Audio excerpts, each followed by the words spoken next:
Oke, saya tertarik untuk mengikuti pelatihan ini. Terus terang sih pertama karena undangannya ya, ini cukup menarik. Pertama dari materinya itu Karena ini terkait juga sama tugas saya di kantor. legislative drafting itu adalah materi yang supaya kita pintar menyusun atau membuat suatu peraturan. Dikira kayak kalau mau diklat kan Ada bisa memberikan skill, bisa memberikan sesuatu yang sesuatu yang berbeda lah dari yang sebelumnya. kalau kita tempatnya diklat kita ruangannya kan gitu. Nah kalau ikan lain gitu. Nambah ilmu aja lah. Saya malu mas.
Program legislasi nasional lalu disusun dirancang berdasarkan naskah akademik, diusulkan dan dibahas, mendengarkan aspirasi rakyat, disahkan dan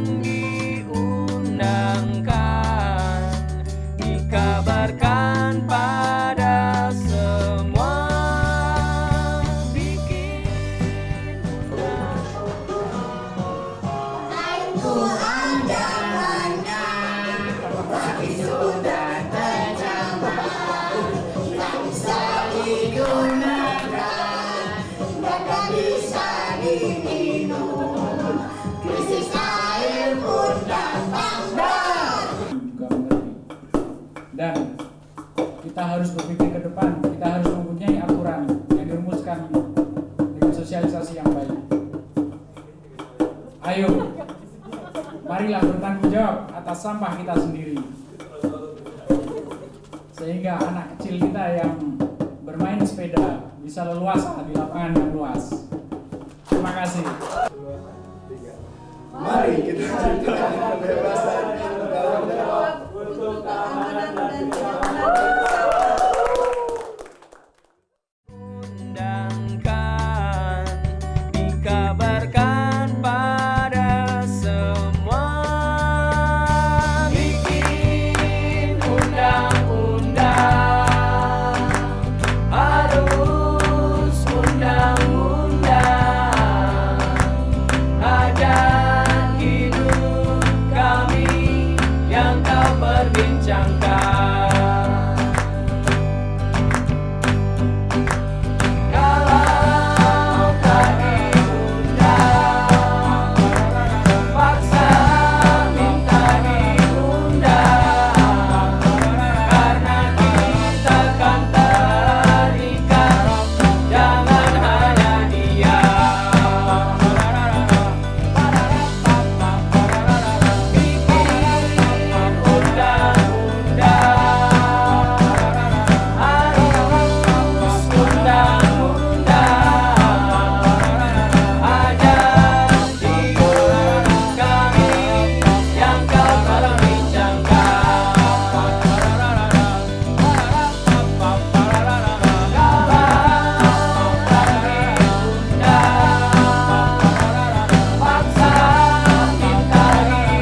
Nah perancang yang disebut realitas sama dia adalah realitas yang mau diubah. Bukan hanya realitas yang terjadi, tapi realitas yang mau diubah, yang mau diganti.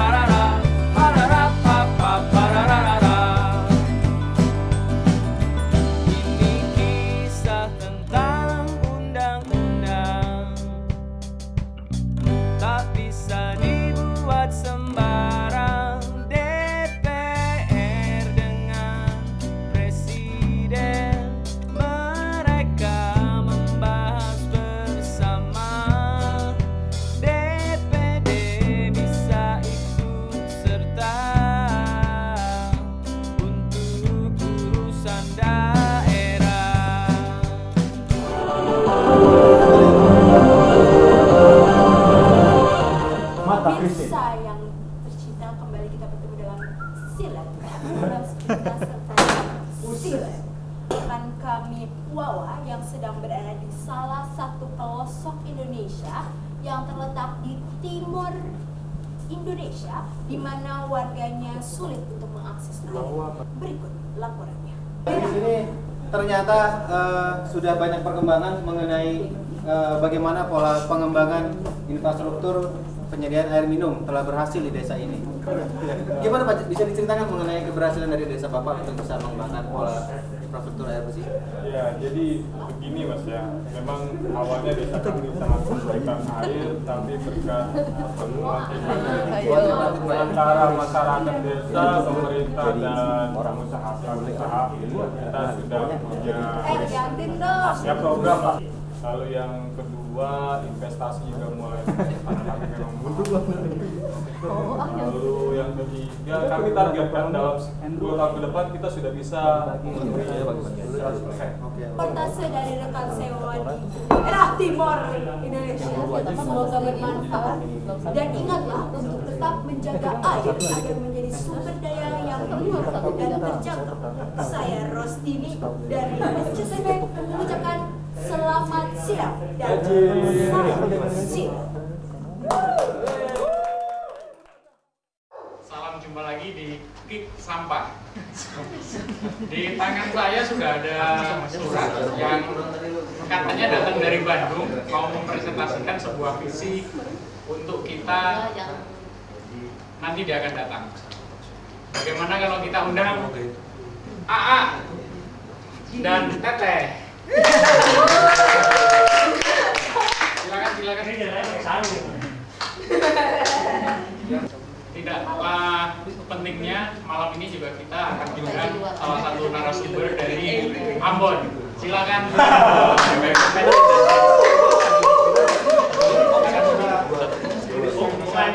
Ini istri kedua saya. Tahu moto jagalah hati, jangan kau nodai, buanglah sampah pada tempatnya. Jadi di pesantren kita sudah menerapkan sistem pembagian sampah. Moto Go Green Session. Bukan dari Inggris. Go Green Sensation. Ini moto kita, visi kita. Menggambarkannya dengan hal yang indah-indah ya. Ada hutan, laut, semuanya indah sampai ini yang tidur nyenyak sekali. Kalau boleh saya ibaratkan itu habis gelap terbitlah terang. Jadi dulu kita mungkin waktu zaman industri itu masih banyak asap kotor dan secara umum lingkungannya masih kotor gitu. Terus kesini kita semakin sehat, semakin hijau, semakin bersih tanpa sampah diharapkan. Tidak kalah penting adalah Bu Patricia ini dari jauh-jauh dari Ambon mau menyampaikan 5 bintang katanya Bu ya, atau 5 apa itu? Silakan langsung saja. Ada 5 visi, sesungguhnya visi 2525. Salah satunya adalah volume sampah plastik tinggal 25%. Kita juga berharap 75% keluarga di Indonesia sudah melakukan pemilahan sampah. Selain itu kesadaran masyarakat akan kesehatan lingkungan juga meningkat. Semua pelaku usaha punya sarana pengolahan sampah non-organik. Dan yang paling penting pemerintah aktif dalam mengawal tercapainya lingkungan yang sehat. Aduh Pak Adi lucu deh. Kayaknya sudah habis bahan omongannya. Pertanyaan saya sudah habis. Pemirsa, sampai di sini sudah malam juga, hampir jam 12. Sampai jumpa di Kip Sampah tahun berikutnya. Terima kasih.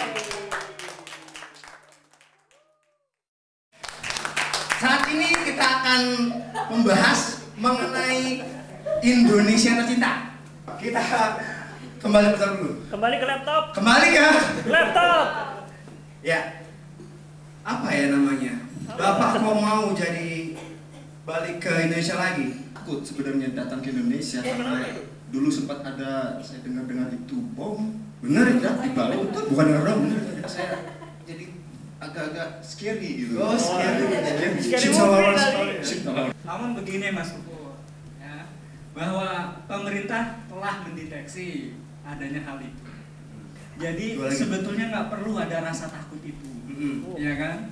Sepanjang semuanya dilakukan secara bertanggung jawab, kita berkesadaran bahwa keamanan, kenyamanan adalah keinginan kita bersama. Dan kita harus saling menghormati. Mungkin itu yang harus dikembangkan, Pak. Luar biasa ya, Pak Menteri jawabannya. Hormati itu. Jadi kita harus mendidik anak-anak supaya maju. Untuk sekarang ini di Papua itu pendidikan sudah mulai mereka mau sekolah, jadi semakin tinggilah untuk yang sekolah itu, dan untuk hasil lulusannya juga 100% lulus. Muridnya juga hanya 5 orang lulus semua. 5 orang ya. Sebenarnya mesti klarifikasi dulu ya. Saya tuh dulu di Harvard buka kantin. Pecel lele. Tongseng ya? Lamongan. Tongseng susah nyari kambing.